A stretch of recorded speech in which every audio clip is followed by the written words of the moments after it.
For those of you I haven't met, I'm Reverend Ben Jameson. I'm your associate minister here. And here at CSL, we focus on 7 core values that help to guide everything that we do.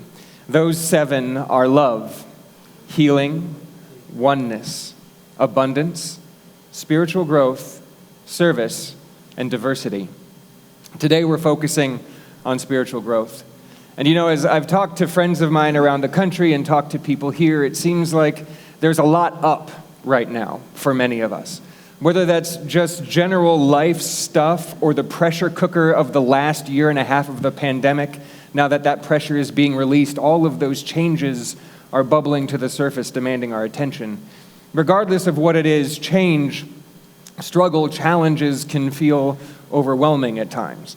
It can be so easy to focus just on the struggle, the challenge, the fear of the unknown, whatever it might be that's up in our experience. But what we know is that the things we focus on come more powerfully into our life.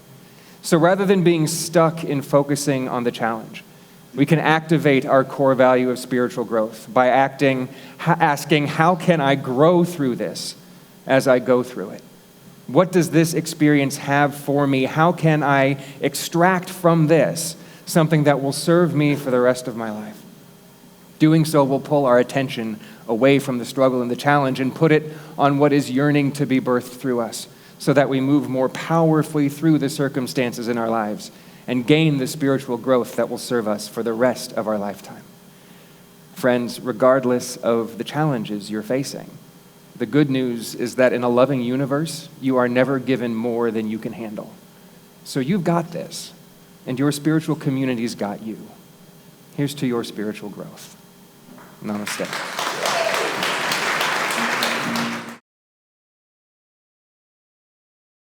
I have stories to tell you today, real stories about real people. First, a story of healing, then one of ego, and finally, one of survival. Now, my husband, Aubrey, is one of 8 kids, but they all grew up in groups of comparable age. Aubrey and his brother, Harold, and his other brother, Winston, all grew up together, so they were just a few years apart, like 1 year apart. And when they were little boys, about 10, 11, or 12, they liked to terrorize the neighborhood as little boys do. Growing up in a small town in Texas, there's not a lot to do, so you got to figure out what to do yourself. And brothers being brothers, they created games of competition, pitting one against the other. So one day they found this big hill, right? And they decided they were going to race down it on their bikes. And the first one to get to the bottom of the hill wins. What do they win? Absolutely nothing. But they win. So off they go, each one riding their bike as fast as they can. Halfway down the hill, it looks like Harold is going to win, but all of a sudden his bike hits a rock, and he's thrown over the top of it, flying into the air, and when he lands, there's a big gash on his leg, and it starts bleeding profusely. So the boys know they're in trouble, and they also know to do what they were told to do should they get in trouble and their parents are at work. That is to go to Big Mama's house.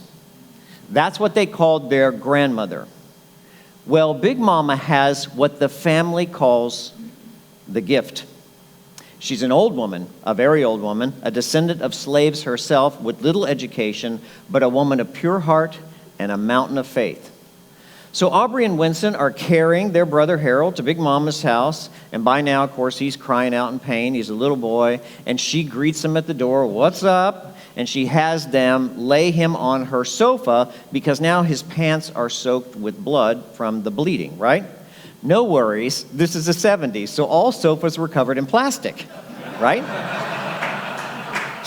Yes, so we could protect them forever. Yeah.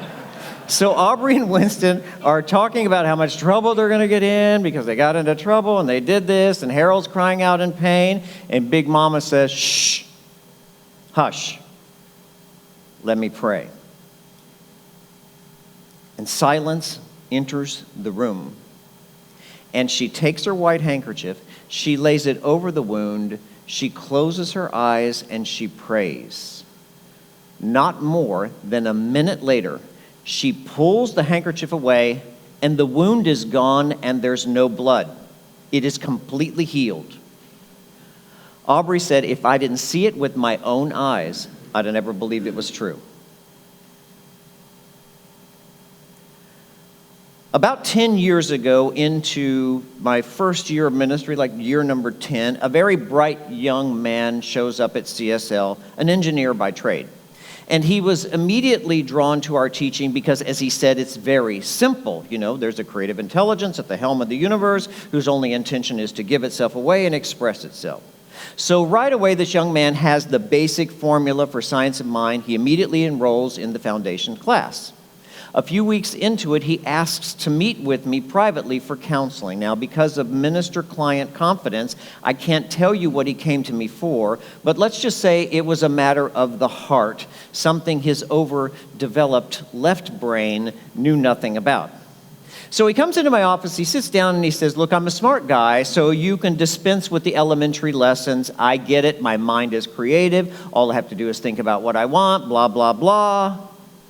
And I said, you do sound like a smart young man, so let me ask you, out of all that can be known in the observable universe, of all that's knowable, including the mathematical formula that initiated the Big Bang 13 billion years ago, that spread time and space and matter throughout the cosmos, to all that can be known there and why our hearts long for love more than anything, of all that can be known in the infinitely expanding universe designed and sustained by a genius artist, you said you're really smart, so you tell me what portion of this knowledge you have. Would you say you have 10% of all that's knowable?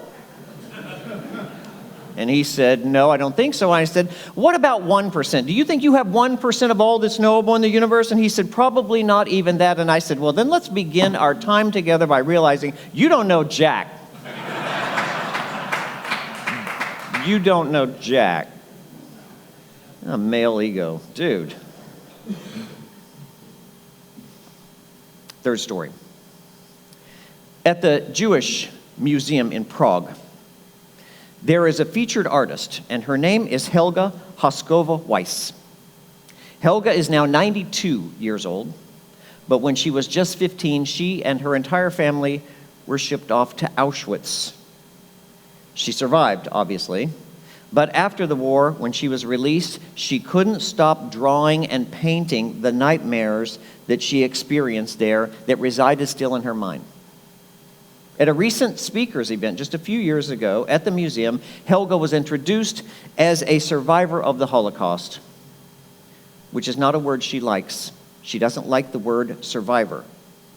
Helga's a wise, simple woman who probably would have painted beautiful things in her career as an artist had she not been trapped in a world at war. But for the rest of her life, from that time on, she was compelled to draw and paint what she saw in the death camps. Now, as a young woman, this troubled her, and she grew depressed, and she stopped painting for years because she didn't want to paint the horrors of the Holocaust. She didn't want to do it anymore, and yet she couldn't get herself to paint anything else. So after a dark time in her life, she finally came to peace with her past, and she decided that she would use the story of her childhood trauma and horror and create a new work of art called New Life in the Wreckage. She understood, perhaps as you do, that our greatest challenge in life is to accept what we've been given in life and find some way to rise above it. When she gave a lecture on her new work, a Rwandan in the audience said, "How were you able, Helga, to escape survivor's guilt when all of your loved ones died and you didn't?" And a Palestinian blurted out, "How have you been able to leave the past behind you?" And an African-American woman asked, "How do I speak of slavery to my children without causing them pain and anger?" And Helga said, "There is not just one message from the Holocaust.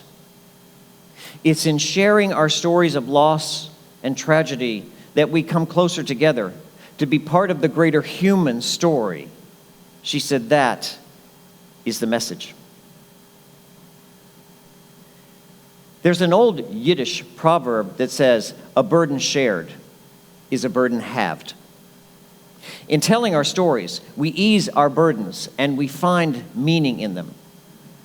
Helga has shared her story all around the world and her art all around the world. She has friends now in Germany who are teachers. So she now speaks to German students, one of which asked her, "Should I be ashamed of being German because of the Nazis?" And she told him, "You are not to blame for the past, but you are responsible for the future." You see, the stories of our lives are powerful. They change lives, they heal a planet, and that is why we have to share them. 7 billion people on the planet, 7 billion stories, each one unique and different. Some of them about great triumph, about miraculous healings like Big Mama. Some of them about how our ego gets in the way of us living well, like my young student. And some of us about survival, just like Helga. How to find a way to keep living when the pain of your past keeps trying to infect your future. So, what's your story? What's your story? And how has what you've been through in this life contributed to the woman you are today? What kind of man have you become as a result of your past? What has your story made you into, or maybe turned you into? A person of faith or a person who lives in fear? Rising, strong. That's our theme this month, and we're using Brené Brown's book of the month with the same title.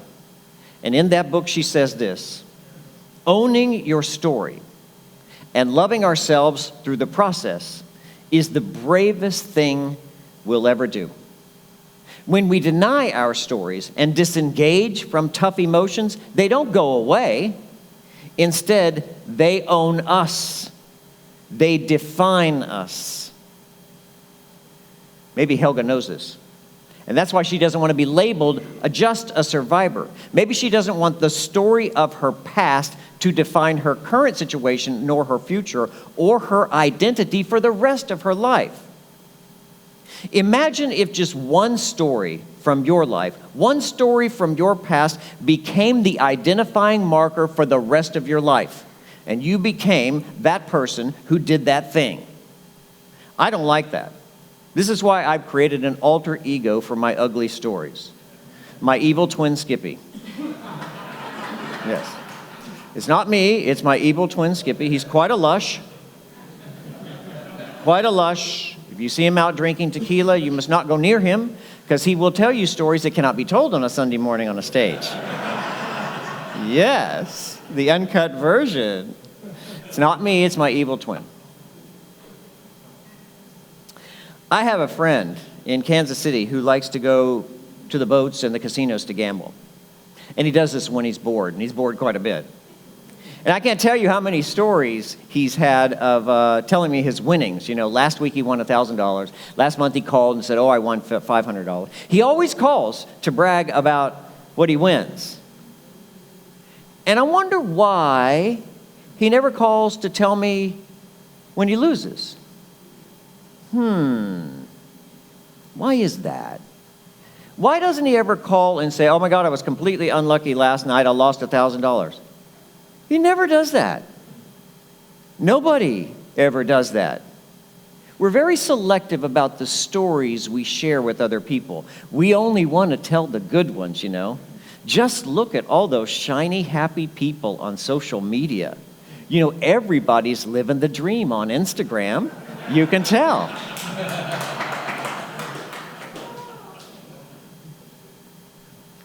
But what about when we're not living the dream?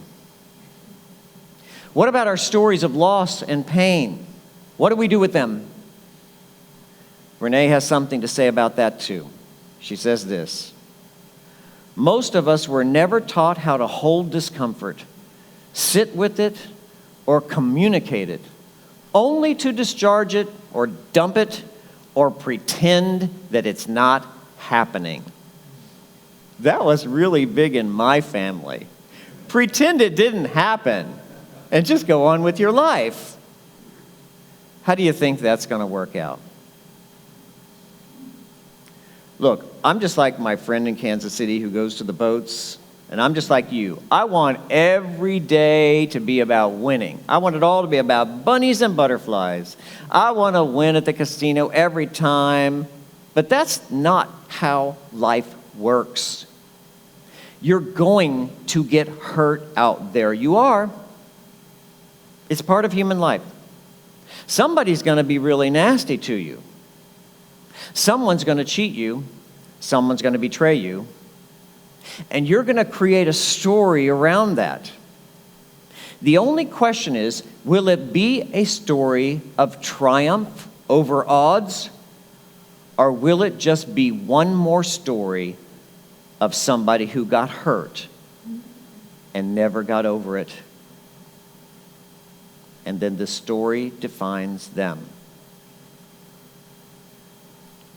I chose carefully this morning the 3 stories that I shared with you because I think you can find yourself in these stories. Just like Big Mama, you have it within you to heal. Maybe you haven't used your power yet. Maybe it hasn't been activated by your mind, but you will. You have the gift too, just like she did. And like the man who was so arrogant enough to tell me how much he knows, there's times when you played the story of the know-it-all. I already know that, I know that, I know that. Just about every time you do, you're going to find yourself in trouble. And last but not least is Helga's story. Like Helga, we've all been through a lot. You don't have to be a Holocaust survivor to face your greatest fears. Maybe it's a medical diagnosis. Maybe it's loss of income or a job, a failed marriage. I don't know what it is. But whatever it is, at some point, we all of us come face to face with something that scares the hell out of us. And that is the real story. The human story of 7 billion people, all who have come to life to experience what it's like to be a spiritual being in a human body, in a human world, to be absolutely pure and perfect on the inside and completely flawed on the outside.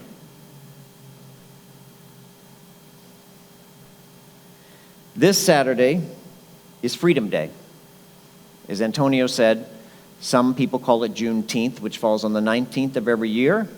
It's that date in 1865 when slavery was ended in the United States 2.5 years after Lincoln signed the Emancipation Proclamation. The story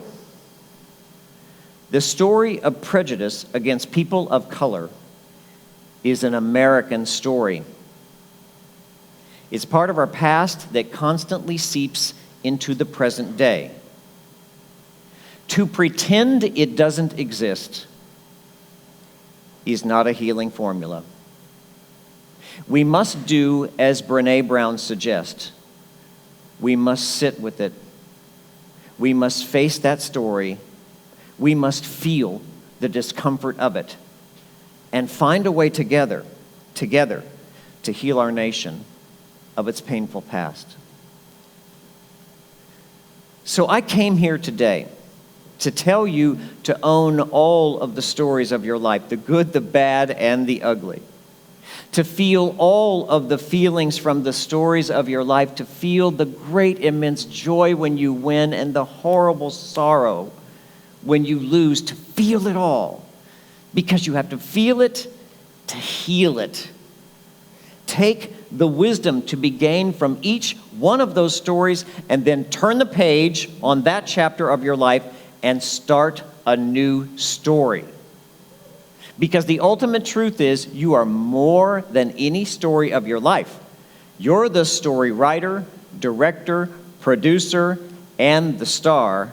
And you know what? Maybe it's time for a new script. Don't you think? Yeah. And so ends the lesson.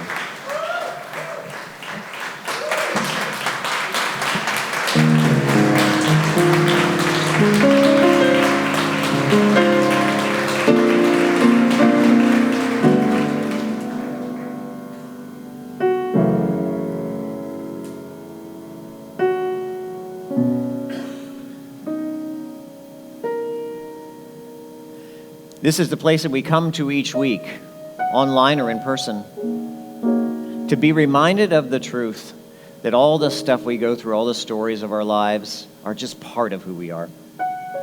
That there's something in us that is stronger than all of it, that can override it all, that can heal it all.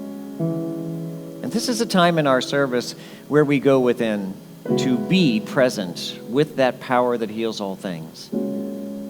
Let's close our eyes.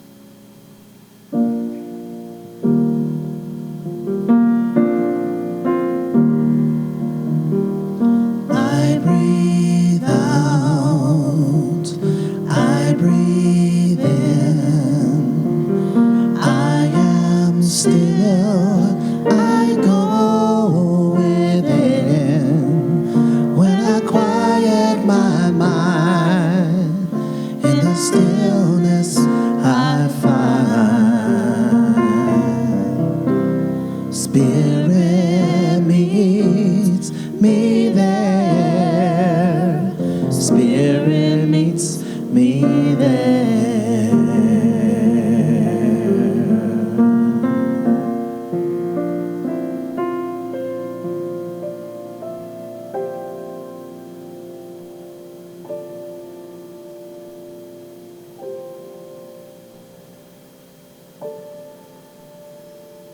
There are times in life when the challenge before us seems insurmountable.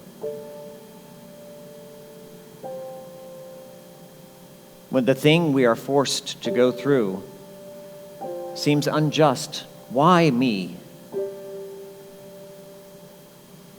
Why is this happening to me?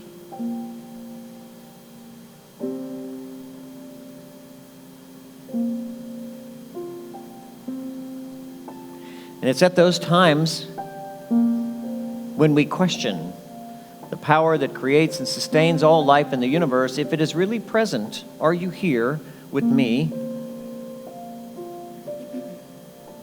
Can I depend on you?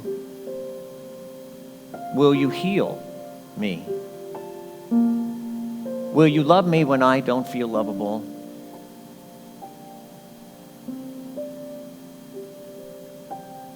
And this is why we go within, so that we can touch that presence that lives inside of us, that power that can rise up within us,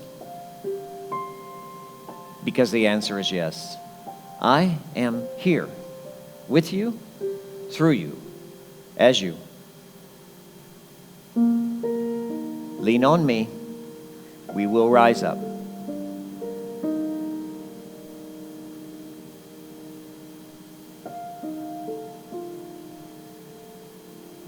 Let's be still.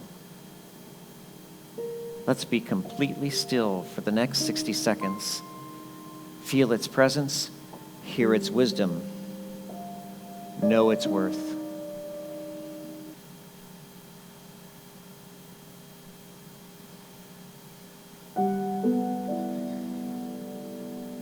You might have forgotten, but I'll remind you. You have been designed, created, and sustained by a perfect life, an unconditional lover. The power that created the universe lives in you, and you have access to all of it right now. It can heal anything in a minute.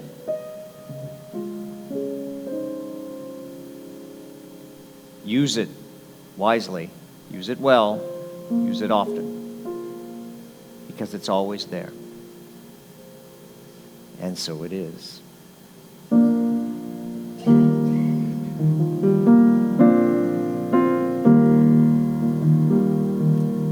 breathe out, I breathe in, I am still, I go within. When I quiet my mind, in the stillness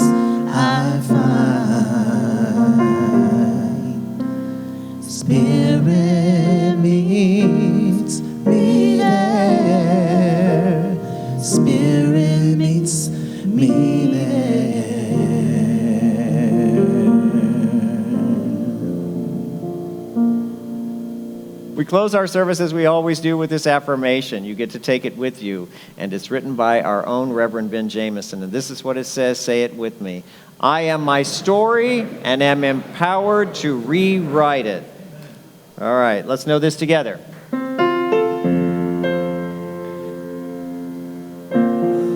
I am not the role I play or one of the stories in my life. I am the creator of all the stories, the owner of them all, the good, the bad, and the ugly. But what I know is this: the great story writer, the creator of the universe, has my back all the time. It lives inside of me as a power that is indestructible. It lives inside of its creation as a love that is eternal and unconditional.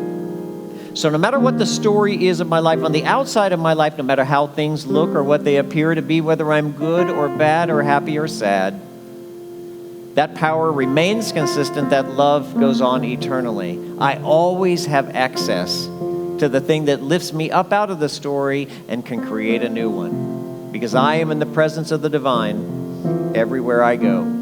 I am surrounded and immersed in its love and its power. And for that, I am so grateful. I am so empowered now to move forward in this week, knowing the truth. And so it is. We'll see you again, those of you who are online, right here on our Facebook live stream at CSL, and for you in the room. I can't wait to see you next week. Have a happy week. Blessings.